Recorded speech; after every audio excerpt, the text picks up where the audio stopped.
जय हिंद दोस्तों, मैं हूं आपका दोस्त चेतन विस्पुते। दोस्तों, आज के इस वीडियो में हम लोग डिस्कस करने वाले हैं डायरेक्ट टैक्सेस के अंदर जो चेंजेस प्रपोज किए गए बजट के अंदर उसके बारे में। वैसे तो डायरेक्ट टैक्सेस में बहुत ज्यादा चेंज नहीं है, और जो भी चेंज है, ज्यादातर जो चेंजेस है वो प्रोसीजरल पार्ट में है। असेसमेंट प्रोसीजर के अंदर बहुत सारे चेंज है, बट उसमें से जो इंपॉर्टेंट है और हमें जो बहुत ज्यादातर यूज हम लोग कर सकते हैं उसे हम डिस्कस करेंगे। बाकी बहुत डिटेल में हमें प्रोसीजर पार्ट में आज इस वीडियो में हम डिस्कस नहीं करेंगे, इसलिए मैंने पेज नंबर लिख के रखे हैं और वही पेज को हम लोग डिस्कस करेंगे। तो पहला हम लोग जाते हैं पेज नंबर 17 के ऊपर। अब एक नया सेक्शन इंट्रोड्यूस किया गया है, section 139 sub section 8 capital A. ये सेक्शन को बहुत ही स्मार्टली तरीके से ऐड किया गया है।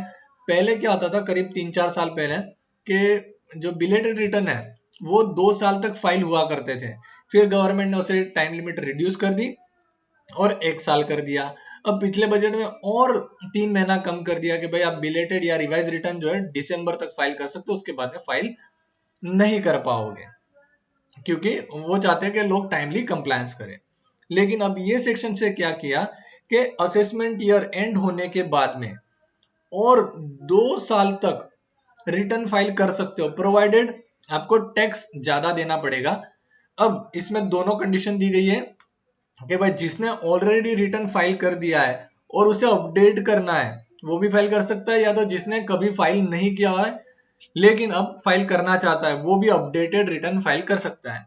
सो बेसिकली उन्होंने बिलेटेड रिटर्न का नाम चेंज करके अपडेटेड रिटर्न एक नया ऐड कर दिया, और बिलेटेड रिटर्न सबसेक्शन 5 के अंदर तो है ही, सॉरी 4 के अंदर, 5 के अंदर रिवाइज रिटर्न। अब हम लोग रीड कर लेते हैं कि सेक्शन कहना क्या चाहता है।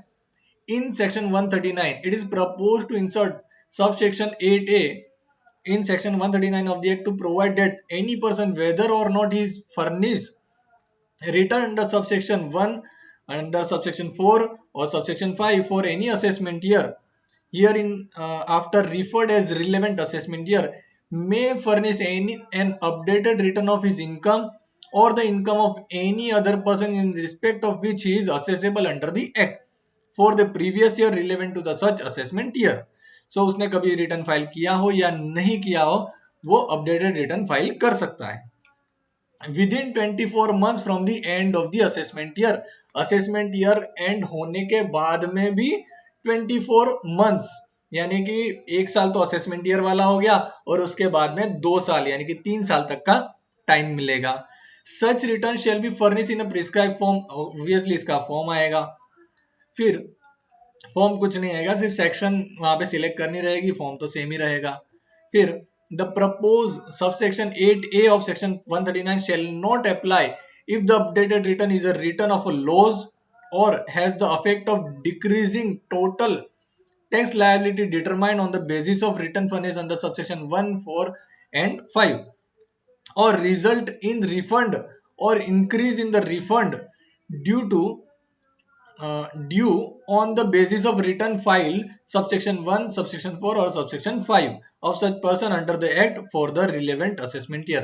So सीधी बात उन्होंने कह दी है कि अगर आपका लॉस रिटर्न होगा या तो आपकी टैक्स लायबिलिटी डिक्रीज हो रही है या रिफंड आ रहा है या रिफंड इंक्रीज हो रहा है, तो आप ये रिटर्न फाइल नहीं कर सकते। अगर आपको टैक्स देना है, आपका टैक्स ज्यादा आ रहा है, तो ही आप ये रिटर्न फाइल कर सकते हो, अदरवाइज नहीं।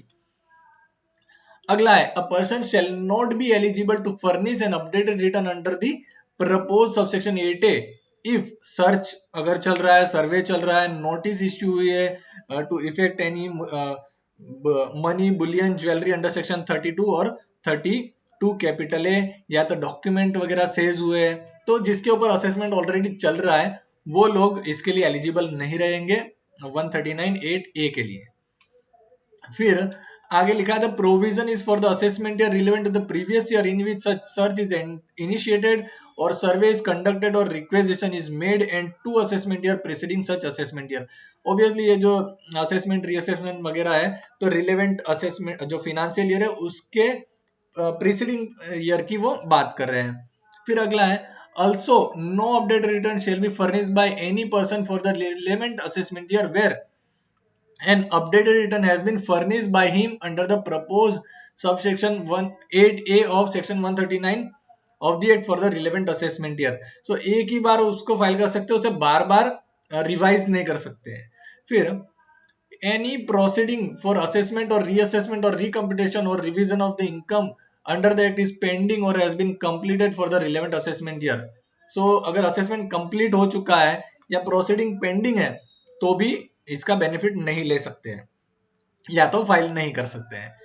और assessing officer has information in respect of smuggling है या मनी लॉन्ड्रिंग है, ब्लैक मनी है, ये सब जो इलीगल चीजों की अगर असेसिंग ऑफिसर के पास कुछ इंफॉर्मेशन है तो भी इसका बेनिफिट नहीं ले सकते, इस सेक्शन में रिटर्न फाइल नहीं कर सकते. या तो फिर information for the relevant assessment has been received under an agreement referred to in section 90 और 90 ए के अंदर, तो ये इसमें भी बेनिफिट नहीं ले सकते हैं. या तो प्रोसिक्यूशन प्रोसीडिंग चल रही है तो भी नहीं ले सकते हैं. और ही एज अ पर्सन और belongs to class of person as may be notified by the board in this regard. Future में हो सकता है सीबीडीटी नोटिफाई कर दे कि फॉलोइंग कैटेगरी के जो पर्सन है वो इस सेक्शन का बेनिफिट नहीं लेंगे, तो वो लोग भी एलिजिबल नहीं रहेंगे. अब रिलेवेंट अमेंडमेंट लाना पड़ेगा उनको सेक्शन 40B के अंदर.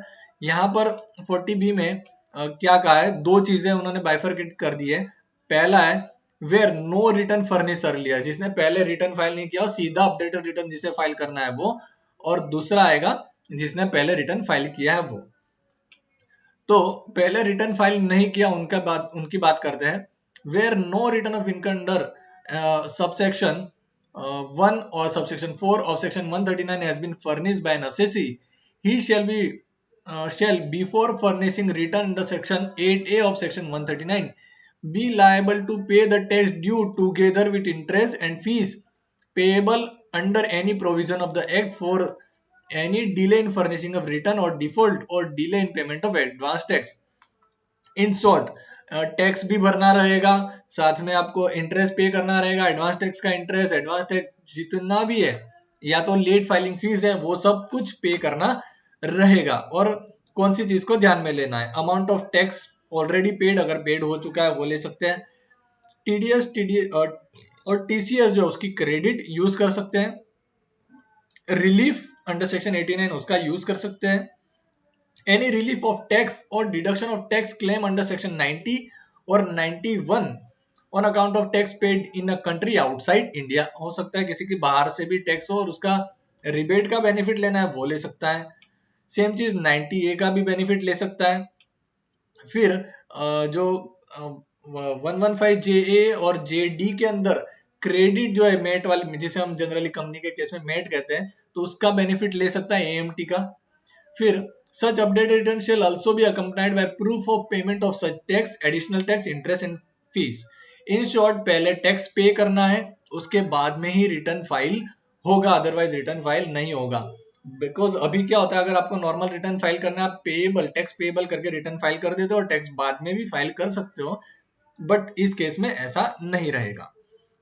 अब अगला नंबर आता है कि जिन्होंने ऑलरेडी रिटर्न फाइल किया है और अब वो अपडेटेड रिटर्न फाइल करना चाहते हैं, तो उनके लिए क्या करना रहेगा, उनके लिए भी सारा जो पेमेंट है टैक्स का, लेट फाइलिंग फीस तो नहीं है यहाँ पर क्योंकि वो उन्होंने पहले ही फाइल कर दिया है इसलिए.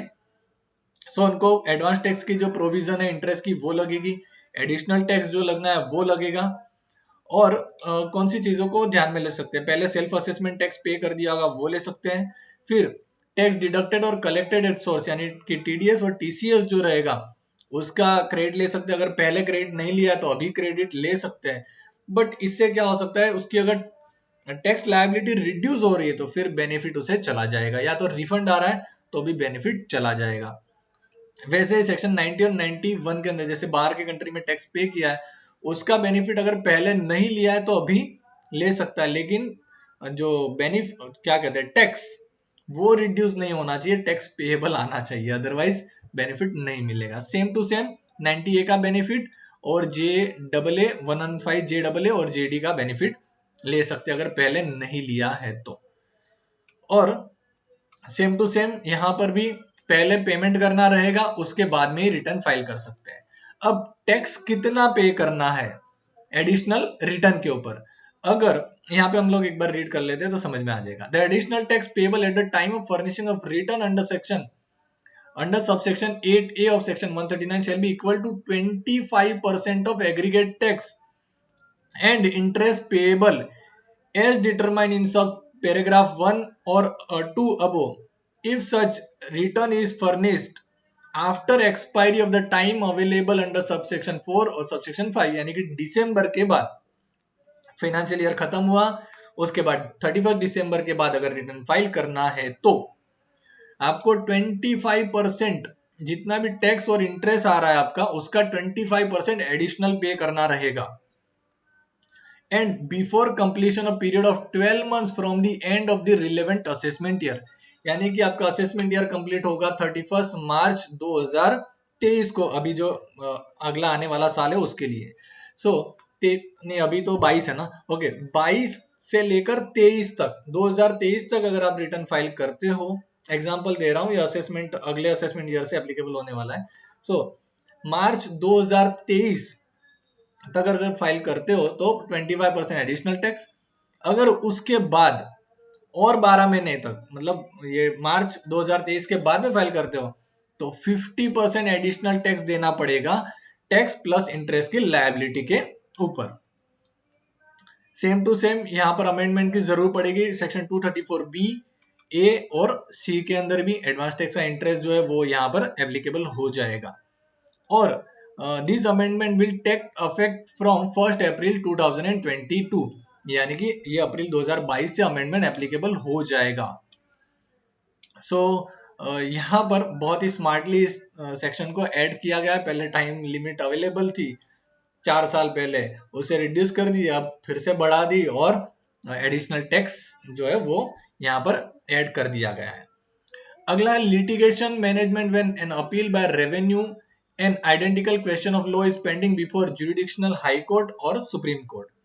ये अच्छा है कि लिटिगेशन में ज्यादा जाना नहीं चाहते। अगर सेम क्वेश्चन ऑफ लॉ के ऊपर हाई कोर्ट या सुप्रीम कोर्ट में कोई केस है तो, और वो केस असेसी के फेवर में है, तो उसे अभी स्टॉप कर दिया जाएगा। ऐसा नहीं है कि बार बार अपील में जाएंगे रेवेन्यू और लिटिगेशन बढ़ाएंगे। फिर आगे, if such a principal could be applicable to cases where a question of law is common and where a decision of, अच्छा ये तो हमने पढ़ लिया, इसे हम लोग इग्नोर करके आगे बढ़ते हैं। अब पेज नंबर हम लोग आ गए हैं 26 पर आते हैं। Clarification regarding treatment of cess and surcharges, section 40 clause a sub clause 2 के अंदर क्या है कि अगर प्रॉफिट एंड लॉस अकाउंट के अंदर अगर इनकम टैक्स वगैरह पे किया है तो उसका डिडक्शन नहीं मिलता है। बट बहुत सारे कोर्ट्स और हाई कोर्ट्स ने और ट्रिब्यूनल ने जजमेंट दिए थे कि भाई सेज है या जो सरचार्ज है वो टैक्स नहीं है और उसका आप डिडक्शन ले सकते हो। इसलिए गवर्नमेंट ने यहाँ पर बजट में अमेंडमेंट कर दिया, यहाँ पे सारे रेफरेंस दिए हुए हैं, उसे हम लोग डिटेल में नहीं पढ़ते, और कह दिया कि भाई जो भी सेज या सरचार्ज है वो टैक्स का पार्ट है और सेक्शन 40 क्लोज ए के अंदर जो है वहां पर उसका डिडक्शन नहीं मिलेगा। और इसे रिट्रोस्पेक्टिवली विथ इफेक्ट फ्रॉम 1 अप्रैल 2005 से एप्लीकेबल कर दिया, यानी कि असेसमेंट ईयर 2005 से एप्लीकेबल कर दिया गया। उसके बाद पेज नंबर 31 हमने पढ़ लिया, अब आता है 33। यहाँ पर clarification in respect of disallowance under section 40 capital A in absence of any exempt income during an assessment year. अब कई बार क्या होता है, कुछ लोगों की एग्जेम्प्ट इनकम और नॉन एग्जेम्प्ट इनकम दोनों होती है, उन्हें टैक्स पे करना होता है। अब सेक्शन 14 कैपिटल ए, इसमें क्या होता है कि अगर एग्जेम्प्ट इनकम अर्न करने के लिए कोई खर्चा किया है तो वो खर्चा डिडक्शन में नहीं मिलता है। बट कई बार क्या होता है, वो इनकम अर्न नहीं हुई होती है बट एक्सपेंस किया होता है, तो कई सारे कोर्ट्स ने जजमेंट दिए थे कि भाई यहाँ पर एक्सपेंस अलाउड मिलेगा, लेकिन गवर्नमेंट ने कहा कि भाई हमारा ये इंटेंशन नहीं था, इसलिए अब चाहे इनकम अर्न हुई हो या नहीं अर्न हुई हो, और एग्जेम्प्ट इनकम करने के लिए जो खर्चा है उसका डिडक्शन नहीं मिलेगा, वो अलाउेबल नहीं रहेगा। और ये एप्लीकेबल होगा with effect from 1 April 2022 and will accordingly apply in relation to assessment year 22 and 23 and subsequent assessment years. फिर सेक्शन 37 जो है वो अदर बिजनेस रिलेटेड एक्सपेंस जो होता है उसकी बात करता है, और ये जो अमेंडमेंट है वो सबसे ज्यादा अफेक्ट करेगा फार्मा सेक्टर के ऊपर। सो सेक्शन 37 में क्या कहा है, जो भी एक्सपेंस है जो प्रोहिबिटेड बाय लॉ है, ऑफेंस है, उसका डिडक्शन नहीं मिलेगा, वो हम टैक्स ऑडिट रिपोर्ट में भी डिसअलाउ करते हैं। और जैसे फार्मा वाला जो सेक्टर, उसमें क्या होता है, मेडिकल प्रैक्टिशनर हो गए या जो एमआर हो गए, किसी को गिफ्ट देते हैं, फिर या ट्रैवलिंग फैसिलिटी, हॉस्पिटलिटी या कैश मॉनेटरी गिफ्ट वगैरह देते हैं, तो वो एक्सपेंस के तौर पर कंपनियां डिडक्शन लेती थी, बट उसका डिडक्शन नहीं मिलेगा, क्योंकि जो मेडिकल काउंसिल ऑफ इंडिया जो है उसने उसके रेगुलेशन में उसने कहा था कि भाई ये अलाउेबल नहीं है। इसलिए ये बहुत अच्छा मेरे ख्याल से अमेंडमेंट है और लाना बहुत जरूरी था, और वो है। तो इसे ध्यान में रखना है कि कोई भी एक्सपेंस जो प्रोहिबिटेड बाय लॉ हो या ऑफेंस हो, उसका डिडक्शन में नहीं मिलेगा, चाहे फिर वो एक्सपेंस इंडिया में किया हो या आउटसाइड इंडिया किया हो। यहाँ पर काफी सारे केस लॉ मेंशन किए गए हैं, उससे हम लोग नहीं पढ़ते और आगे जाते हैं। देखिए यहाँ पे लिखा है for the time being in force in India और आउटसाइड इंडिया। आउटसाइड इंडिया भी अगर कोई एक्सपेंस किया है और वो लीगल नहीं है, ऑफेंसेबल है, तो उसका डिडक्शन नहीं मिलेगा। और अमेंडमेंट कब से एप्लीकेबल होगा, 1 अप्रैल 2022 से। अगला है clarification regarding deduction on payment of interest only on actual payment, section 43B। यहाँ पर जो इंटरेस्ट का पेमेंट होता है वो अगर एक्चुअल में पे किया होगा तो ही उसका डिडक्शन मिलेगा, अदरवाइज नहीं मिलेगा। यहाँ पर बहुत ज्यादा कोई बड़ा अमेंडमेंट नहीं है, एक छोटा सा सिर्फ डिबेंचर को ऐड कर दिया गया कि डिबेंचर वाला जो कन्वर्जन होता है उस पे भी अगर एक्चुअल पेमेंट नहीं किया है तो उसकी जो क्या कहते हैं डिडक्शन नहीं मिलेगा, एक्चुअल किया होगा तो ही मिलेगा। सो ये इतना बड़ा नहीं था और एप्लीकेबल रहेगा विथ इफेक्ट फ्रॉम 1 अप्रैल 2023। अच्छा 23 तो अभी से जो लेके आए। Anyway, consequences for failure to deduct collect or payment of tax computation of interest। अब सेक्शन 201 ए और 1 के अंदर क्या होता है, अगर आपने टैक्स डिडक्ट कर लिया है और पे नहीं किया है, और कई बार क्या होता है कि आपने डिडक्ट ही नहीं किया है, तो उस केस में क्या करना रहेगा। So amendment in section 201A to provide that where any order is made by assessing officer for the default under subsection 1 of the said section, the interest shall be paid by person in accordance with the order made by the assessing officer। अब जैसा कि आपको पता है section 201 subsection 1 और 1A दोनों में rate अलग अलग दिए, एक में दिया है 1% और एक में 1.5%। और यहाँ पर लोगों को कंफ्यूजन होता है कि भाई 1% और 1.5% का कैलकुलेशन कैसे करें, इसीलिए उन्होंने क्या किया, अभी असेसिंग ऑफिसर को पावर दे दिया और कहा कि असेसिंग ऑफिसर अपने ऑर्डर में जो इंटरेस्ट का जो रहेगा उस हिसाब से उनको इंटरेस्ट पे करना रहेगा, और ये एप्लीकेबल रहेगा विथ इफेक्ट फ्रॉम 1 अप्रैल 2022। अभी अगला है सेक्शन 115BAB।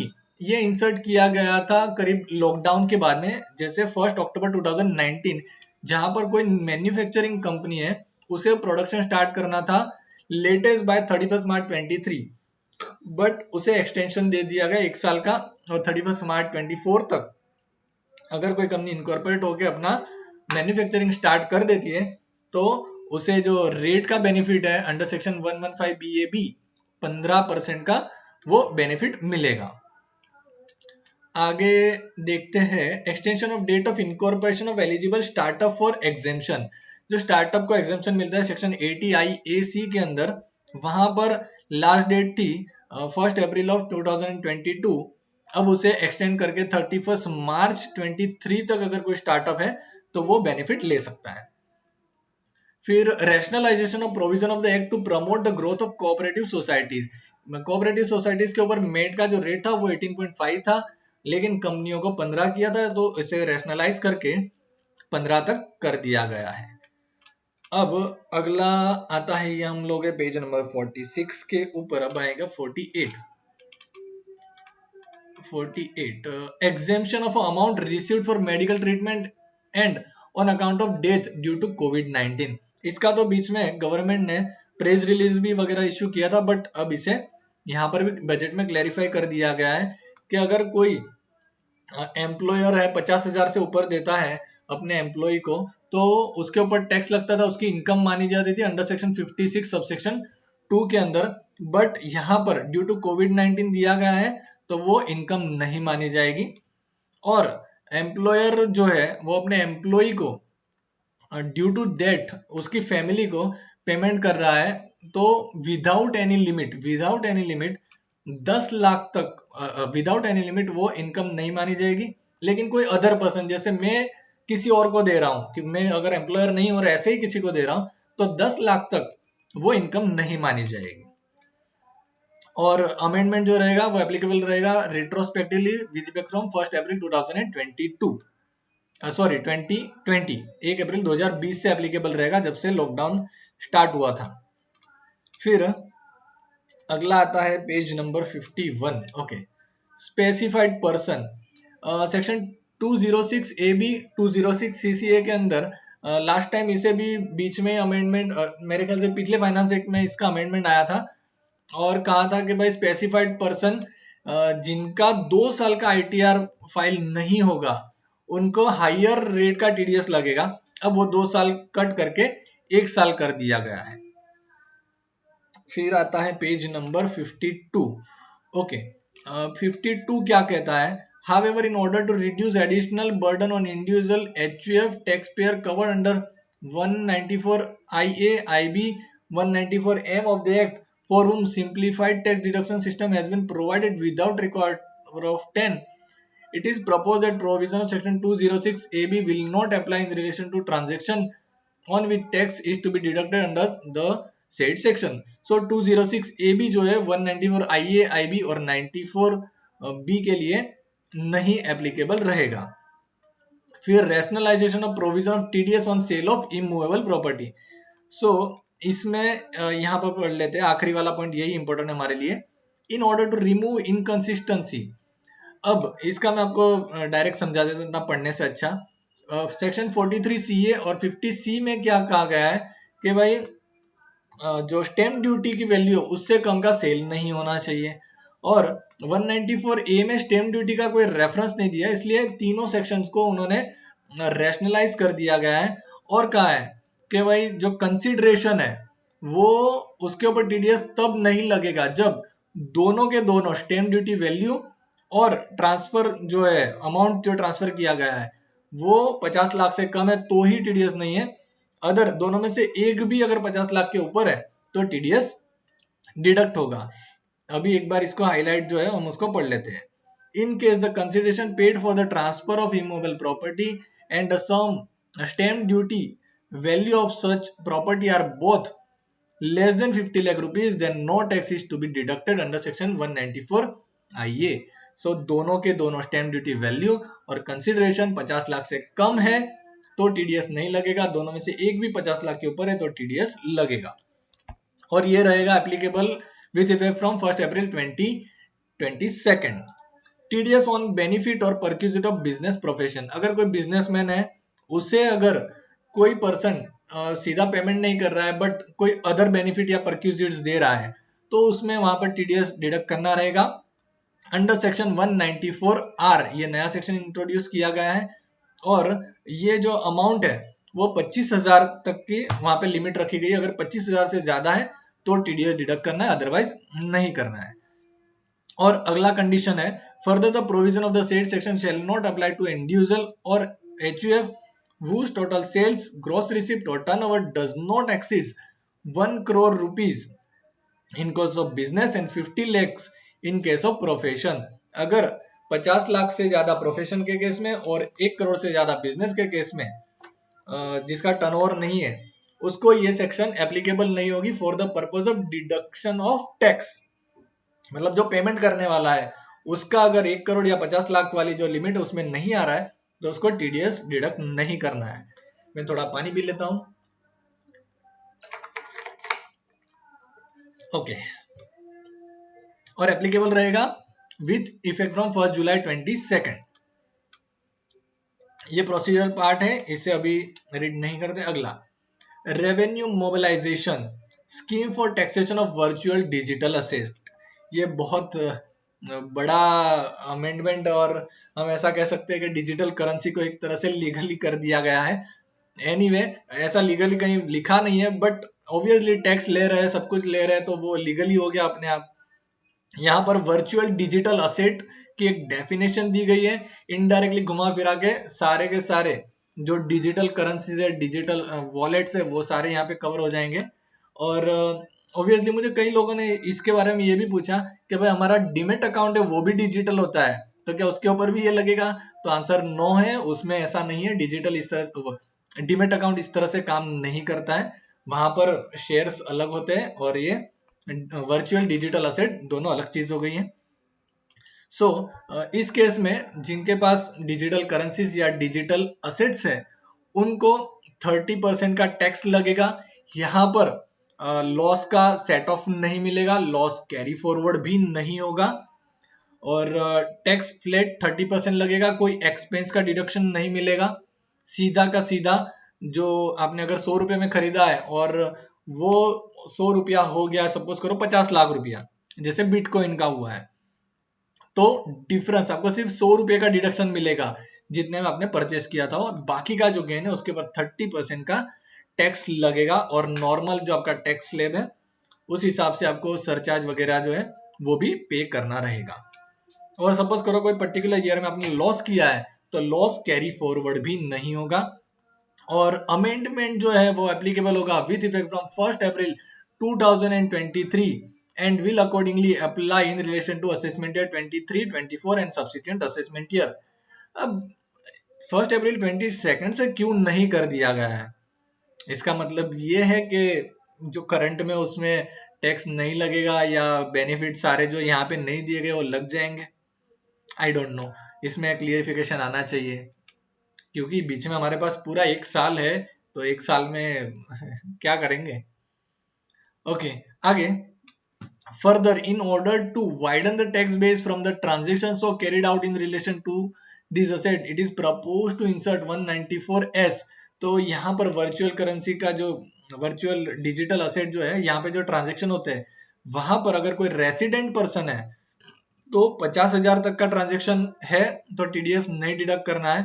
50,000 के ऊपर है तो टीडीएस डिडक्ट होगा, और नॉन रेसिडेंट के केस में 10,000 की वो लिमिट रहेगी। चाहे वो फिर currency transfer, currency to currency हो, पार्टली कैश पार्टली काइंड में हो, या एक्सचेंज किया कुछ भी हो, सारा यहाँ पे कवर हो जाएगा। ओके, अगला है फिर it is propose to empower the board to issue guidelines with prior approval of the central government to remove any difficulty arising in giving effect to the provision of the said section, and every such guideline issued by the board shall be laid before each house of parliament and shall be binding on the income tax authorities on and on the person responsible for paying the consideration transfer of such virtual digital asset. तो यहाँ पे board के ऊपर power दिया गया है कि वो गाइडलाइन इश्यू कर सकते हैं कि किस तरह से टैक्सेशन लगेगा, लेकिन वो पार्लियामेंट में पास होने के बाद ही एप्लीकेबल रहेगा। फिर ये अमेंडमेंट जो है टीडीएस का वो एप्लीकेबल रहेगा विथ इफेक्ट फ्रॉम 1 जुलाई 22 से। फिर वर्चुअल डिजिटल असेट्स को इंट्रोड्यूस कर दिया गया under section 2 subsection 47 capital A, और अमेंडमेंट रहेगा 1 अप्रैल 22। सो जो डेफिनेशन है वो 1 अप्रैल 2022 से एप्लीकेबल हो जाएगी। टीडीएस जो है वो 1 जुलाई 2022 से एप्लीकेबल हो जाएगी। लेकिन ये जो लॉस वाला जो सब लिखा है या टैक्स की जो बात की गई है वो एप्लीकेबल होगा 1 अप्रैल 2023 से। ओह, यहाँ पे ही इनकंसिस्टेंसी है। एनीवे, आगे आगे अभी क्या आता है, पेज नंबर 60। अब 60 से हम लोग सीधा आ जाएंगे पेज नंबर 83। बाकी सारा प्रोसीजर पार्ट है इसलिए मैंने उसे यहाँ पर डिस्कस नहीं किया है। Section 179 of the act. अब ये सेक्शन में क्या था कि एक बार मैं पढ़ लेता हूँ, मैं भी भूल गया हूँ। Section 179 of the Act contains provision which enable tax authority to recover tax due from the private company from its director under certain circumstances where such tax cannot be recovered from the company। अच्छा, 179 क्या कहता है कि अगर tax जो है वो company पे नहीं कर पाती तो कंपनी उसके डायरेक्टर्स या ऑफिसर के पास से ले सकती है। लेकिन ये सेक्शन की जो हेडिंग थी ना वो गलत उन्होंने दे दी थी कि भाई प्राइवेट कंपनी इन लिक्विडेशन, इस तरह की हेडिंग थी, तो सिर्फ हेडिंग को रिमूव किया गया है, बाकी सब सेम है और एप्लीकेबल रहेगा 1 अप्रैल 2022। और टैक्स की यहाँ पर जो सेक्शन है वहां पे सिर्फ टैक्स ड्यू लिखा था, बट अब वहां पे फीस भी इंक्लूड रहेगा, लेट फीस जो लगती है वो। फिर अभी आता है पेज नंबर 108। 108 क्या कहता है? Okay, 108 amendment in the provision of section 119 of the income tax act. पिछले 2 साल से जब भी डेट एक्सटेंशन की बात होती थी तो यही कहते थे कि भाई डेट एक्सटेंड नहीं करना है तो मत करो, बट सेक्शन 234F की जो लेट फाइलिंग फीस है उसे हटा दो, बट वो हटाते नहीं थे गवर्नमेंट, क्योंकि 119 के अंदर बोर्ड के पास पावर नहीं था कि 234 की जो पेनल्टी उसे हटा दे, ताकि और लोगों को जेन्युइन डिफिकल्टीज होती थी। लेकिन अब 119 के जो स्कोप के अंदर 234F को भी इंक्लूड कर दिया गया है। सो जब भी फ्यूचर में 119 के अंदर ऑर्डर आएगा डेट एक्सटेंशन का, तो बोर्ड के ऊपर है कि वो 234F को कंसिडर करे या नहीं करे। अगर वो कंसिडर करेंगे तो उस पीरियड के लिए, उतने टाइम के लिए लेट फीस जो है वो नहीं लगेगी और अमेंडमेंट एप्लीकेबल रहेगा with effect from 1 April 2022। So ये था डायरेक्ट टैक्स। अच्छा, और एक पॉइंट है, reduction of goodwill from block of asset to be consider as a transfer. Obviously अगर किसी के बुक्स ऑफ अकाउंट में गुडविल है और वो रिड्यूस हो रही है ब्लॉक ऑफ असेट में से, तो वो ट्रांसफर माना जाएगा। ट्रांसफर की डेफिनेशन में इस चीज को ऐड कर दिया गया है। फिर definition of term slump sale. Slump sale की जो डेफिनेशन उसमें थोड़ा चेंज कर दिया गया, सेल के साथ में सेल के बाद ट्रांसफर भी इंसर्ट कर दिया गया है। सो ये इतना बड़ा अमेंडमेंट नहीं था। इसके बाद आता है जीएसटी का अमेंडमेंट। जीएसटी के अमेंडमेंट के लिए मैं सेपरेट वीडियो बनाऊंगा और वहां पर डिटेल में डिस्कशन करेंगे क्या क्या है। वैसे जीएसटी का अमेंडमेंट इतना भी बहुत अच्छा नहीं, कुछ पॉइंट अच्छे हैं, जैसे आईटी से रिलेटेड पॉइंट में उन्होंने थोड़ा बेनिफिट दिया है, लेकिन मतलब सारा बेनिफिट नहीं है, सिर्फ डेट को थोड़ा बढ़ा दिया है, जैसे सितंबर था उसे नवंबर कर दिया गया है। बाकी सेल्फ असेसमेंट नाम की कोई चीज बचा ही नहीं है अभी, मुझे ऐसा लग रहा है आईटीसी के अंदर, और वहां पे सेल्फ असेसमेंट की जगह पे पूरा सिस्टम असेसमेंट हो गया है। एनीवे, ये जीएसटी का जो अमेंडमेंट है उसके लिए मैं अलग से सेपरेट वीडियो लाऊंगा। So thank you for watching दोस्तों, मिलते हैं अगले वीडियो में। जय हिंद, जय भारत।